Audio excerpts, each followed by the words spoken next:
Welcome. We are in studio with the former lead guitarist and also current lead guitarist for the band KoYan. Welcome, my friend, Brian Head Welch. Welcome. What is happening? What is happening? What is you happening? are the former lead guitarist and the current lead guitarist. Figure Can that you one out. explain that? Yes, please explain that to me because Actually, we were eating, right? And you know, I have to maintain my figure. And as I was, he said you were back in KoYan, and I like lost my mind. You did? I did. She didn't know. Because I didn't understand this. Like, She you were considers back. herself a fan, and she didn't know anything about I you. went to a KoYan concert, and I know. Don't let this dress tell you different. Yeah, they made you wear Okay? that dress. Yes. Okay, well, actually, I have an opening question, though. Okay, go Very ahead. important, because a lot of people are watching. They've never met Brian before, so I got to ask the opening question. He's heard me ask this question before. Uh-oh. Right, here's a question. Come on, seriously, level with us. What's with the hair? Come on. Wow. What's going on? What is happening? Because that's more spiritual. Right? Your hair. What's with the hair? John and the the tats. Baptist, Really? like, was a weirdo. Really? Why can't I be a weirdo and love He Jesus? was a Rastafarian also? Actually, if you I watch don't the know. Bible miniseries, Samson was a Rastafarian. Yeah, Have you watched Samson. that? Yeah. No, seriously, you're a metalhead. So for the folks who don't know about KoYan, when did where did you grow up? How did you get into this? When did the band start? And tell us the background. Well, to go back to the first question, yes, I was a former, now I'm a current member of KoYan. But Yeah. if you ask the people on Facebook, that they'll say, I returned to my vomit like a dog, like it says in the scripture. But if you ask God, he'll say, I have a plan for this situation. We're gonna get to that on the Okay, back okay, end because okay. that's where we're going. Yes. So yeah, I grew up like 2 hours north from here, from Los Angeles. Albany, yeah. And I wanted to be a rock star. I wanted to be a musician. I wanted to make my guitar sound like Eddie Van Halen or George Lynch or all these other guitar players, Randy Rhoads. And so I practiced left and right. I practiced like every day. I was in my room just doing that thing, and suddenly I made my guitar sound like theirs, and I was like, wow, I can, I wasn't as good as them, but I was getting close. Your guitar was. Yeah. And so my guitar was, but I made it. Yeah. All right? Right, okay. So anyway, I met the guys in KoYan when we were like teenagers, and we got in these little cheesy bands. We all ended up in LA, and we formed KoYan, KoYan spelled with a K. Yeah, Just K. for the people at home trying to Google it, it's spelled Yeah. with a K and a backwards R. Yeah. Which you cannot get on your keyboard. So. And a backwards O too, so you can't tell. I thought it was I'm just upside joking. down. I thought it was upside down. Seriously, come on. You're messing with us. Go ahead. So yeah, we ended up forming KoYan, and we wrote songs, and we just started playing Hollywood, doing the whole thing. And next thing you know, we had labels and a manager like shopping us. We got a deal, recorded an album, and there we were off to our You got big dream. quick. Yeah. You got big quick. Yeah. And were you married at that time? Because where were you in life besides that? You were still how old? I mean, at that point. 23. You were when I got 23, so signed, you're yeah. a pretty big deal in your early 20s. It was crazy because I was not a big deal at all. I worked at Pizza Hut, and I was living on tips, and I quit my job when I found out we were going to get a record contract, and but it got delayed. So I was I was living on people's couches, and then all of a sudden I got the check fell in my lap, like 40 grand or something, and I was like, I'm rich. Yes, so you're a rock star. You Yeah. made it. At that moment. Literally. Yeah. Well, I mean, it happens like that. Yeah. Rock stars. It's No, but we use the that Hollywood term life. generically, like, oh, he was a rock star, but he literally was a rock star. Yes. No, it took a while to become a rock star, but Like 8 months, 8 hard months, I know. No, seriously. How long? When you guys started, how He's long did right. it take until the big, like you said, that moment when it happened? Okay, it started getting pretty crazy like 8 months into it. You're right. Like we went gold on That Ozzy was a Osbourne Rima tour. word of knowledge. So, Shazam. but The Holy Spirit. But the thing is, I didn't have the money like a rock star until like 3 or 4 years later. Mm-hmm. So we had a gold record, but we were making. Okay, but the reason I know your story is because it went south dramatically. And you tell us about that. I mean, you are literally a rock star. There's drugs, there's women, there's everything that people associate with that world. Yeah. I'm sure for a while it was fun. Yeah, it was. I mean, you asked a question earlier, like, was I married? Yeah, I had this girl like before KoYan, that we were together, and somehow we made it through the craziness, and I married her in 1998, about 3 years into my career, And, you know, we had a baby, her name's Janaea. And so I tried, it was like this life of like wanting to be a rock star and party and do the whole music thing, but then I wanted to come home and have a wife and a kid and everything. So it was like all of us in the band were like that, just like we wanted it all, but we wanted, you know, normalcy too. So, but yeah, the drugs and the crazy, like you get that big, you know, and you have like all the drug dealers in every town want to come to the show and like sell you their stuff. And so, and all the girls want to come hang backstage. And I didn't like the touring part of it, and I didn't like just, you know, getting the notches on my belt, you know, getting the women and stuff like that. I was more about the music and creating the albums and stuff. The touring I didn't like, but I fell into it, and I fell into the drugs. I fell into the just that lifestyle. I mean, everything, Vicodin habit, cocaine, speed, And everything. before being in KoYan, were you addicted to drugs, or the addiction started with the whole rock star movement? I tried mushrooms a few times, and I remember staring at my stereo, and it turned into like a giant stereo, so I was afraid of mushrooms, and I never did those again. I tried weed when I was in high school, and I sat there for 4 hours and didn't know what I was doing. I just fell into some zone. I was like, this is stupid. So I didn't do drugs really until later in my early 20s. The feds could be watching this show, so be careful what you admit. Okay, sorry. Yeah, sometimes the narcs, you know, they're flipping around. So. Yeah, Okay, because but so you, yeah, no, I mean, I know your story because we talk backstage. I mean, I know you from I Am Second, and Yeah. again, I always say to people, go to iamsecond.com. Amazing stories. Your story is one of the most popular stories on the website, just because it's so dramatic what happened to you. But I mean, tell what happened. I mean, when you had the meltdown. I mean, I don't remember the specifics, but I remember it's amazing. Yeah. Well, I think I recall in your book, Save Me From Myself, correct? Mm-hmm. And you were just in that dark place and you wanted to get out. And I remember reading that moment when you went to the bathroom to throw away your, I think, last time of taking drugs. Yeah. How intense was that for you? Because that's not easy to do for someone who's dealing with addiction and to come to that point. Yeah, well, I just had, you know, Christ came into my life, so I have felt this power to be like, to face this biggest fight of my life. Wait, hold on, back up. What do you mean Christ came into my life? Everything's melting down, and so in the middle of that, somehow you're reaching out toward God. What precipitated that? Okay, yeah, let me take you back. My worst part was the worst time of my life was when I got, you know, I was juggling the drugs and everything, and me and my wife were messing around with them, and the biggest drama thing happened in my life where she had like a bunch of skinheads move into my house when I was on tour with Metallica. And like these guys were like full on like gang member. Your wife invited skinheads into the house while you were on tour. Yeah, and my baby was there and everything. In any marriage, that's a deal breaker. It is. If I go home from really this is. trip and there are skinheads in my apartment, no, I mean, we joke, like, that's crazy. I mean, it That's sounds intense. like you're making That's it up. very You're intense. serious. I mean, That's when it's it amazing. hit, like everything hit bottom. I was like, you know what? Okay, I was talking, I even talked to someone about like, you know, killing them or hurting these guys, because I was like, these guys can't come in my house, be with my wife. One of them was sleeping around with my wife. Who knows what was going on there? And my baby was there, so I was like, get these guys out, whatever. So what happened was I got a friend to go there. Luckily, those guys weren't there. I had a break in the tour. I went and grabbed my daughter. I became a single dad right then, and my wife. You basically took your daughter out of there. Yeah, and so I was like, you know, I'm a mess too, but I'm gonna get myself You're less together. of a I'm not mess gonna than let that, the yeah. baby go with skinheads and be raised by like wild animals. And so I cleaned up, and I got clean for like 4 months. I was eating vegetables, and like my body's like, what's this? It's all this goodness. And I'm like working out, and then 9/11 happened, and I got all stressed out with that. You know, World War III, everyone's talking about. So I started drinking again. I fell down the path, dark into speed after that. I promised I was going to do speed because of what the skinheads did, and I was like, those scumbags, they're losers, you know. And then all of a sudden, I got hooked on speed. Wait, they were taking speed. You Yeah, all knew that they the were on speed. Yeah, all the Okay. skinheads were all speed addicts and Okay. stuff. And I was a speed addict on and off. So it was like, you know, it was just. It I was in on and that off, life. you weren't an addict. Right. Okay. You were just joy popping. Yeah. You could quit any time.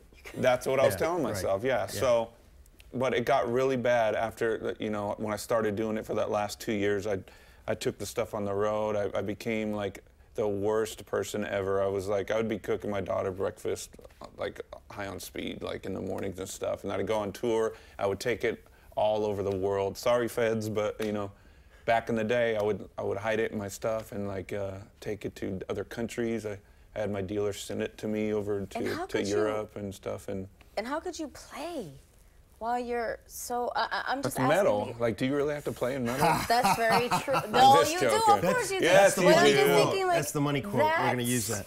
Are That's you incredible. on like another level of just? Are you present? Are you not present? Because if you're playing and you have to sing and do all these things at the same time, and then you're completely high. Well, I would like, I had a system. I was so smart. I was so smart, but I would do speed during the day, and I'd get all like, you know, my heart beating like crazy, and I'd be shaking, and then right before the show, I'd like drink like 4 beers and take Xanax, take a downer. So I was like mixing stuff, you know. Some of the friends in the music industry were dying from that stuff, you know, and just mixing uppers and downers, and so I was scared. But some of me was like, just, you know what? I hope I go to sleep tonight and just don't wake up, because I'm a rich rock star and I have everything. The outside world says I have everything, but you know, inside I'm dead. So, and what good am I for my daughter? So that led me to hook up with these guys that were, by that time I had moved back to Bakersfield where we all grew up, and my parents were helping me with my daughter. I met some Christians, they invited me to church. I was like, who cares? You know, I'll try it. If these Christians are too weird or whatever, I'll go to a doctor. And well, it's kind of amazing that you were willing to go to church. I mean, you know, a lot of people would just be... Even run away from that thought of going to a church, especially from the world that you were coming from. Well, this guy that took me to church also built like monster trucks and stuff, and he was like the coolest guy. So I was like, dude, I want to hang out with this guy. So like, God will use anything, right? And I was like making all kinds of money with him. We were doing real estate deals and like making money, and I was like, yeah, this guy's my buddy, and I'll go to church. But I wanted to go, it was like, I remember Christians didn't drink, cuss, or smoke. That's what I remember when I was a kid. So I was like, okay, they don't party. I don't want to party anymore. I'll just go hang out with them. I get there, and the pastor starts saying, Jesus is real. He'll come into your life if you invite him in, and all the negative stuff can't stay. And I was like, I was listening to him, and I was like, I'm going to try this. I went home with my drugs, and I just poured my heart out to God. I said, God, these drugs are going to kill me and leave my daughter without a dad. Please, if you're real, come into my life. Give me a new life. And with a long story short, I just had an encounter with God's love within the next few weeks, and man, I felt like Jesus came in and put his arms around me. I didn't see anything, but it was just like, it was a life-changing event. And I felt like I was at home for the first time. Like I was in my house, but like in my heart, I felt like I was home. Like, and I was instantly in love with God, and I gave him my life. Now, I can only imagine how this sounded to your fellow band members at KoYan. They must have thought you had flipped. They thought I did one too many lines of methamphetamine. Right. Yes, that was the only explanation. Right. So no, seriously, what was their reaction when you... Wait, did you have that moment that you knew, I can no longer be in KoYan? Or was it easy for you to make that decision? It wasn't like I can't be in KoYan. It was like of God saying, Jesus saying, follow me out of this situation. Be a dad to your daughter, and let's go do something different with your life. And I'm like, I'm in. But I was like, okay, what about... We had like a contract for like $23 million they ended up getting about 4 months after I left, and I didn't get a penny of that. So I was like, wait, it's a lot of orphans I could feed, you know? And I'm like, but I just felt like the Lord saying no. After you had this experience, how long before you decided to leave the band? How long was that period? It was within weeks, probably. Within like, weeks. Yeah, so you just 7 or 8 decided weeks or something. that's it.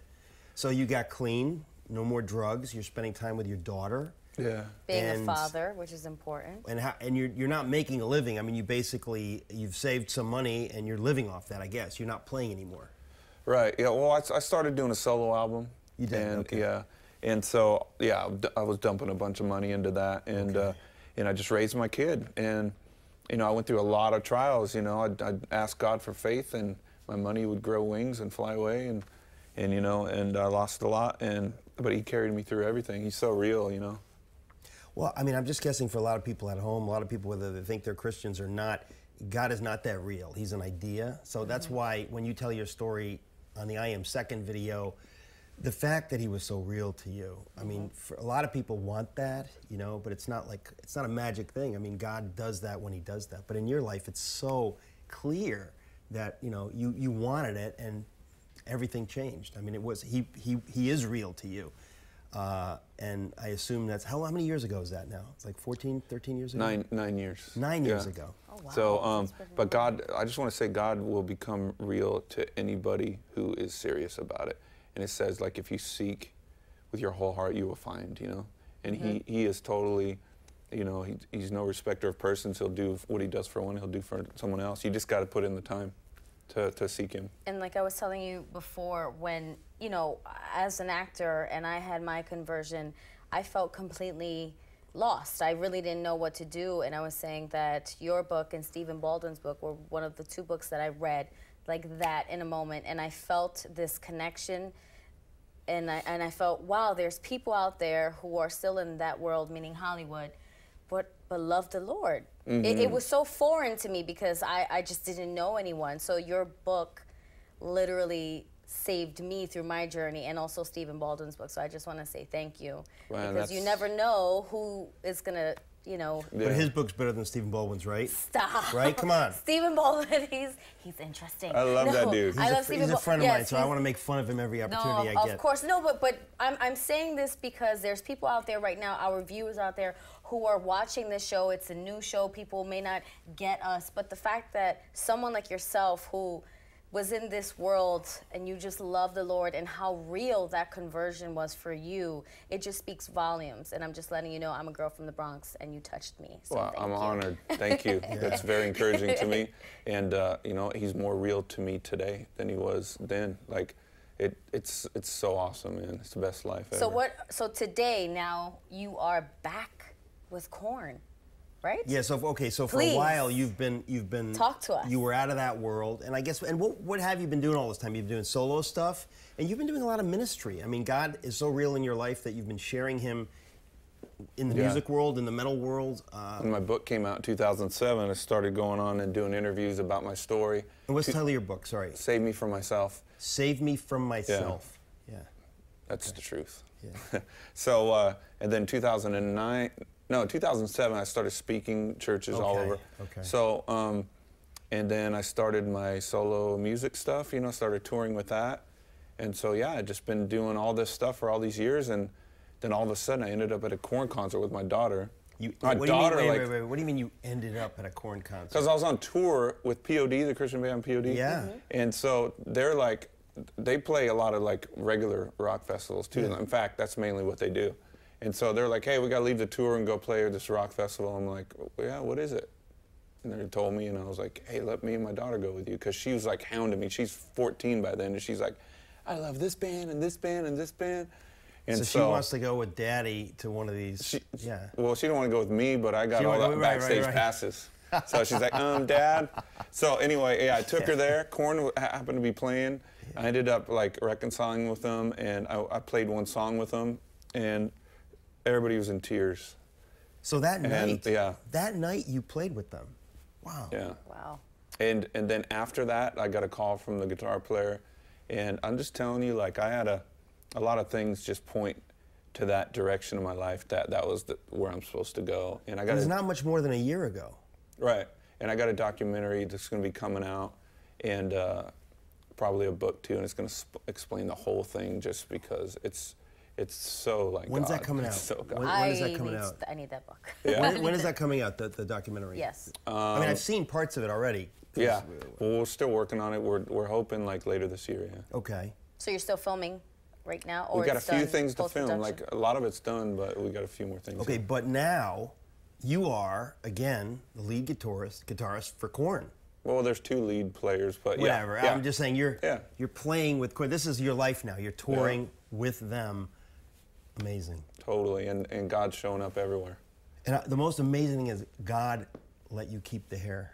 It shows you he's not religious. We don't serve a religious God, right? He says, come as you are. Right? And you know what? He doesn't want us to be offended by anybody or anything. He just wants us as a light in the darkness, right? That's great. I'm not offended by anybody or anything. All right, Brian, so You know, when you say you're back with KoYan, I mean, I know you and we've talked about this, but you know, a lot of people are thinking, wait a minute, is that a smart decision for you? I mean, it led you to such pain and misery and confusion and darkness, and now you're back there. What do you say to people who are saying this doesn't sound like a good idea? I'm so strong right now, and there's people in there that are dealing with pain and confusion, and I'm gonna go grab them. So it's totally, yeah, it's totally God-led. There's people backing me. I got counsel and everything going back in, and it's 100% where I'm supposed to be. And I know it. What about the other guys in the band? Are they okay with where you are? Where are they in life at this point? This is 10 years later. Oh, dude, everyone has changed. Everyone. So everyone's sober, and everyone's. That's big right there. Yeah, that's totally. huge. It's like there's no groupies backstage. There's no like coke dealers or nothing. It's just like we're all about music, friendship, and family, you know? And it's like, it's crazy. God worked on them in their way while he was working on me. Yeah. So That's incredible. I find that incredible that you came full circle. Yeah. God is a God of restoration. He restores everything, and he's restoring everything in my life right now. Relationships, everything. And how is your daughter? Is she good? She's awesome. She's you know, she's just that little angel, saved me, helped me come out of corn, you know. God used her massively. And then 14, you know, she grew the one horn, and then so I went through some stuff with her. But she's doing really good now, and I couldn't be more proud of her. Yeah. Wow, we're thrilled so to have you here. Thank Absolutely. you. Thank I you didn't so know much. that she knew anything about it. This is just incredible. And we're going to link to your documentary on our website 100huntley.com. Thanks for being with us. We'll be back. Thank you guys.